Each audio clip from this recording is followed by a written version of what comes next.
Hello everyone! So I'll be continuing our discussion entitled Multicultural and Global Literacy with my partner Aini Balinquacas. So I'll start with the dimensions until the end.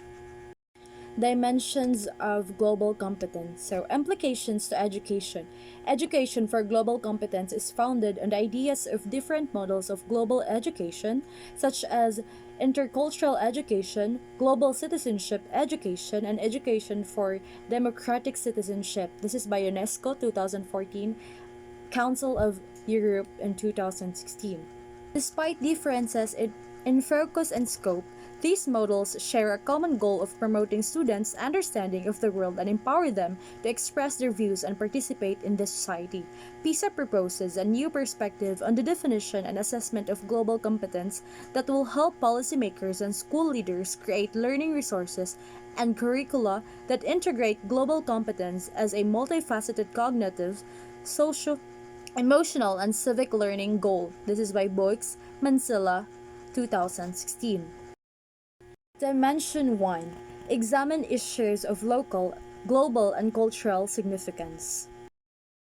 This dimension refers to globally competent people's practices of effectively utilizing knowledge about the world and critical reasoning in informing their own opinion about a global issue.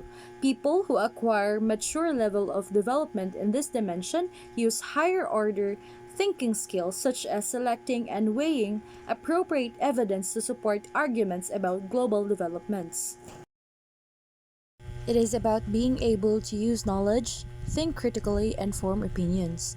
People who are good at this use higher order thinking skills, which means they don't just memorize facts. Instead, they weigh evidence and support arguments. This dimension teaches you to be an informed thinker. It means you can look at a big problem like climate change, inequality, or cultural differences, understand what it means for people near and far, and then form your own smart, fair opinion based on facts and careful thinking. Dimension 2. Understand and appreciate the perspectives and worldviews of others. This dimension highlights that globally competent people are willing and capable of considering other people's perspectives and behaviors from multiple viewpoints to examine their own assumptions. This, in turn, implies a profound respect for and interest in others with their concept of reality and emotion. It is about being able to see things differently, look from many angles, check your own ideas.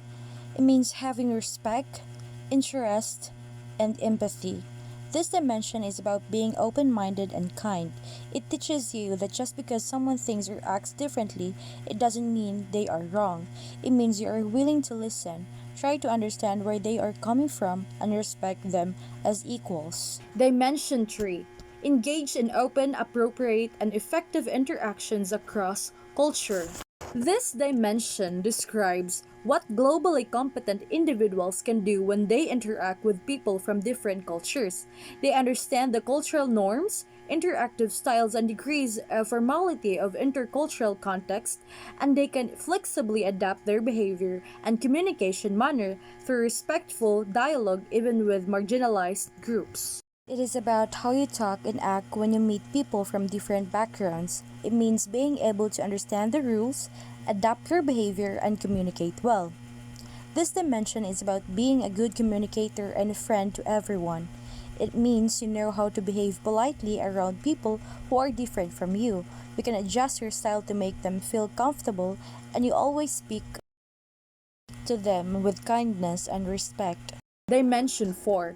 Take action for collective well-being and sustainable development. This dimension focuses on young people's role as active and responsible members of society and refers to individuals' readiness to respond to a given local, global, or intercultural issue or situation. It recognizes that young people have multiple realms of influence ranging from personal and local to digital and global. It is about being an active and responsible citizen. It means doing your part and being ready. It explains that young people have the power to influence things in many different areas. It could be personal, local, digital, and global. This dimension is about being a helper and a leader. It teaches you that you are important and your actions, big or small, can make the world a better, happier, and safer place for everyone now and in the future. Now we move on to the assessment strategy for global competence. The PISA 2018 assessment of global competence contributes development. While considering challenges and limitations, it has two components. 1. A cognitive test exclusively focused on the construct of global understanding. 2. A set of questionnaire items collecting self-reported information on students' awareness on global issues and cultures, skills both cognitive and social, and attitudes, as well as information from schools and teachers on activities that promote global competence. Curriculum for global competence, knowledge, skills, attitudes, and values. The curriculum should focus on four knowledge domains. 1. Culture and intercultural relations. 2. Socioeconomic development and interdependence. 3. Environmental sustainability. And number 4. Global institutions, conflicts, and human rights.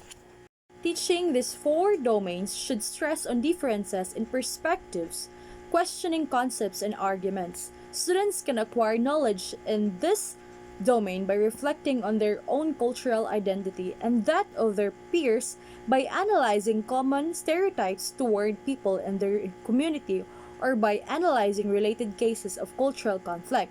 Acquiring knowledge in this aspect is important in developing values such as peace, respect, non-discrimination, equality, fairness, acceptance, justice, non-violence, and tolerance.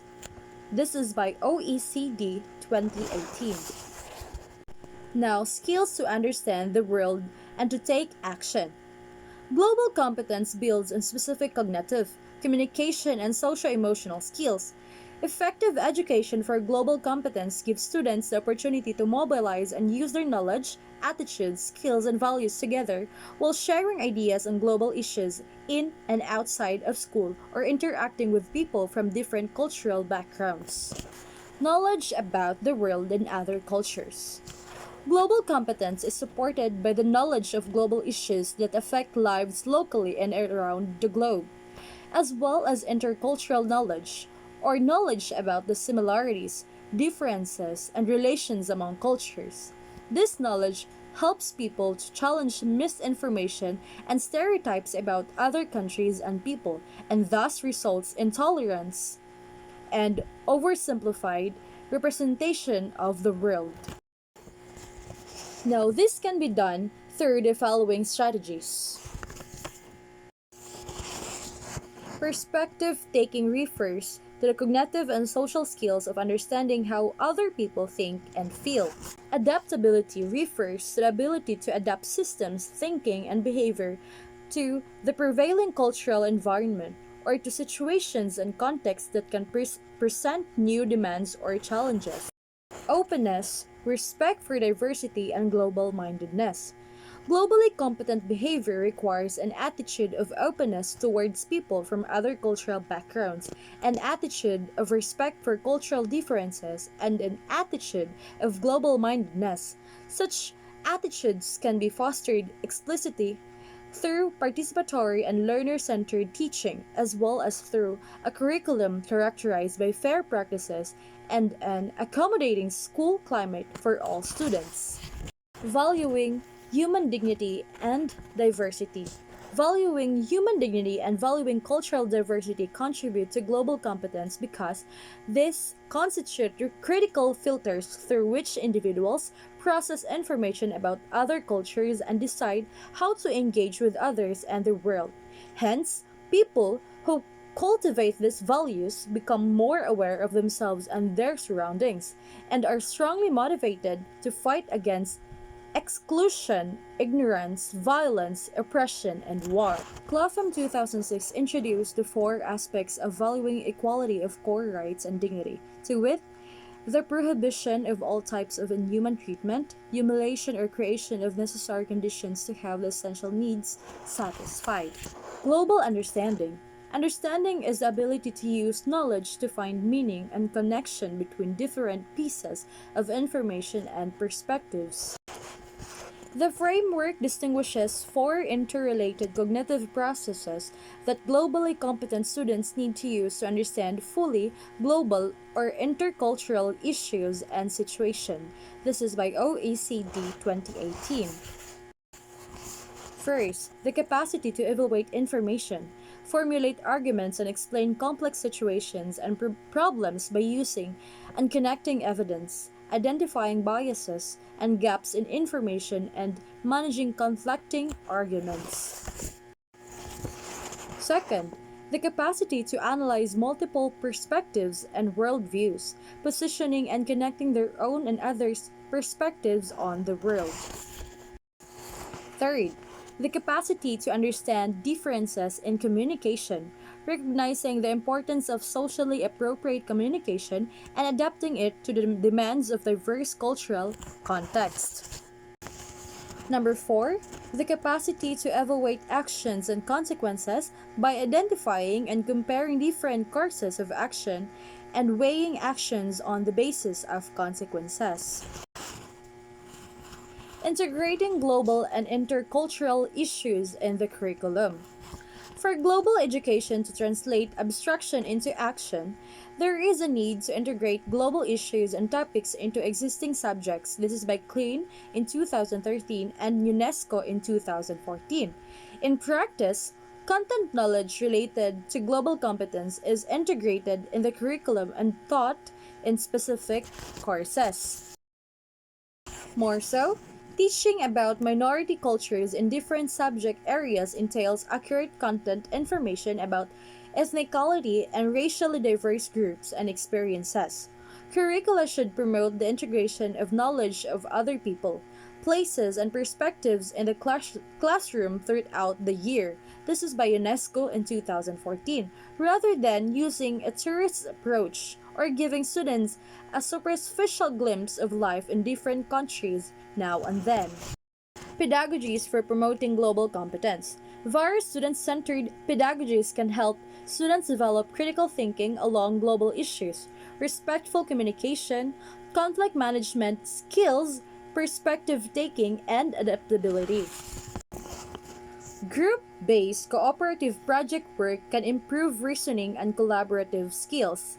Class discussion is an interactive approach that encourages proactive listening and responding to ideas expressed by peers.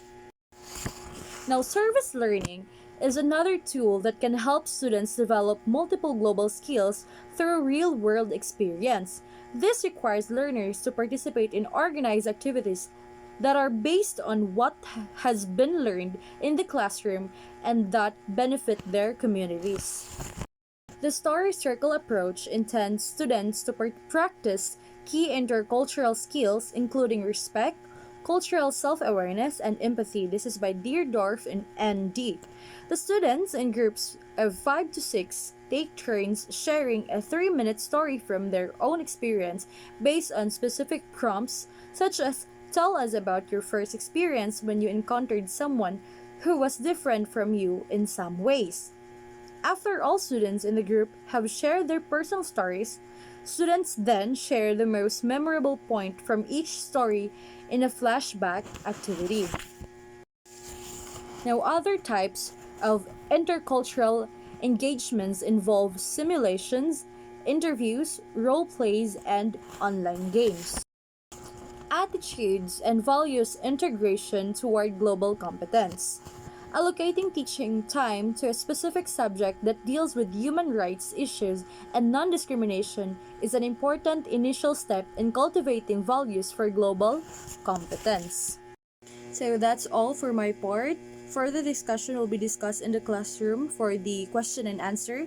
And of course, queries and everything will be discussed there. Thank you for watching. Bye.